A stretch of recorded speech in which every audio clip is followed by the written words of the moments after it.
Ay mga lods, mabilis na tutorial lang kung paano gumawa ng AI na kanta. So unang-una punta kayo sa website ng suno.com. Tapos mag-sign in lang kayo.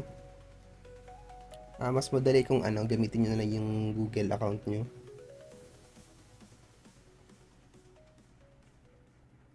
Tapos meron ditong button sa baba. Ayan, merong create. So medyo iba yung interface ng desktop at mobile. So makikita nyo naman yun. So dito may song description.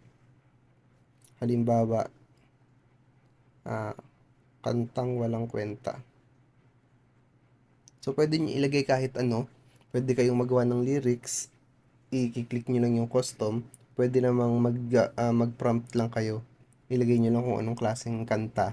Tapos meron ding pwede mo rin ilagay kung anong genre yung gusto mo. Kantang walang kwenta. Ay, kunyari yan yung gusto ko. Tapos kahit anong genre. Click ko lang yung create.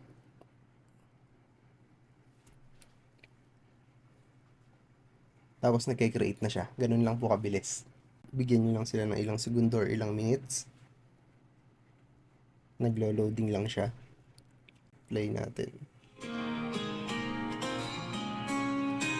Sa simula'y kay saya sana.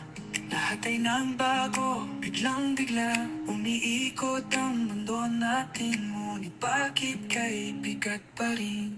Puso ko'y naguguluhan, sa'yo lang umiikot ang buhay. Tapos, click nyo lang yung tatlong tuldok. Pwede nyo na i-download. Ganun lang kabilis.